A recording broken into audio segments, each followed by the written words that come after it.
அனைவருக்கும் வணக்கம். நான் உங்கள் ஜோதிடர் சர்வேஸ்வரி. இன்றைக்கி என்ன தலைப்பு நம்ம பார்க்க போகிறோன்னா, சொந்த வீடு கட்டுவதில் சிக்கலா தடையா அப்படிங்கிறது தான். எல்லாருமே சொந்த வீட்டில் இருக்காங்களே, நமக்கு சொந்த வீடே அமைய மாட்டேங்குதே, எப்பயுமே நம்ம வாடகை வீட்டில் தான் இருக்கணுமா, நம்ம தலையெழுத்து இப்படியா அப்படின்னு நிறையா மக்கள் புலம்புவாங்க.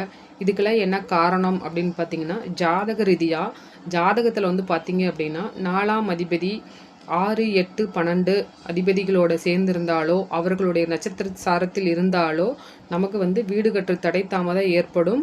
அப்படியே வீடே கட்டி இருந்தாலும் சொந்த வீட்டில் இருக்க முடியாமல் போய் வாடகை வீட்டில் இருக்க வேண்டிய சூழ்நிலையை உருவாக்கி கொடுக்கும். அப்போ இந்த மாதிரி விஷயங்களுக்கெல்லாம் என்ன வழிபாடுகள் செய்தால் நமக்கு சொந்த வீட்டுக்கு போகிற வாய்ப்புகள் நமக்கு கிடைக்கும் அப்படின்னு பார்க்கலாம்.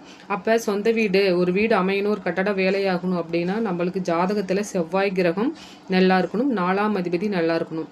இப்போ இந்த ரெண்டுல ஏதாவது ஒன்றாவது நல்லா இருந்தால் நம்மளுக்கு கண்டிப்பாக கிடைக்கும்.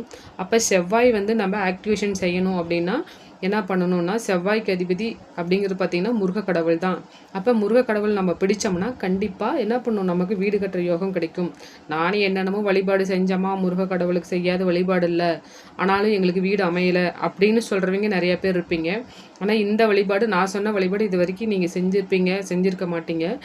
இப்போ என்ன சொல்கிறேன் அப்படின்னு பார்த்தீங்கன்னா, கிருத்திகை நட்சத்திரம், விசாக நட்சத்திரம், சஷ்டி, பங்குனி உத்திரம் இந்த நன்னாளில் எங்கெல்லாம் முருகன் திருக்கோயில் பணி வேலை நடக்குது அப்படின்னு பாருங்கள். திருக்கோயில் வேலை நடக்கிற இடத்துல நீங்கள் போய் அந்த கோயிலுக்கு தேவையான மணல், செங்கல், மண் இது மூணும் ஏதாவது ஒன்று நீங்கள் தானமாக கொடுத்துட்டு, கோயிலில் இருந்து கொஞ்சமாக மண் நீங்கள் வாங்கி கொடுத்து சாமிகிட்ட கும்பிட்டு கொஞ்சமாக மண் எடுத்து வச்சு வீட்டில் முருகப்படத்துக்கு கீழே வச்சு கும்பிட்டு வழிபட்டு வந்தீங்க அப்படின்னா கண்டிப்பாக நீங்களும் வீடு கட்டுற யோகம் கண்டிப்பாக உங்களுக்கு முருக கடவுள் கொடுப்பார். அதனால் இந்த வழிபாடு செய்யுங்க, நீங்களும் சொந்த வீட்டில் குடியேறுங்க. நன்றி மக்களே. அனைவருக்கும் வணக்கம். நான் உங்கள் ஜோதிடர் சர்வேஸ்வரி. இன்றைக்கி என்ன தலைப்பு நம்ம பார்க்க போகிறோன்னா, சொந்த வீடு கட்டுவதில் சிக்கலா தடையா அப்படிங்கிறது தான். எல்லாருமே சொந்த வீட்டில் இருக்காங்களே, நமக்கு சொந்த வீடே அமைய மாட்டேங்குதே, எப்பயுமே நம்ம வாடகை வீட்டில் தான் இருக்கணுமா, நம்ம தலையெழுத்து இப்படியா அப்படின்னு நிறையா மக்கள் புலம்புவாங்க.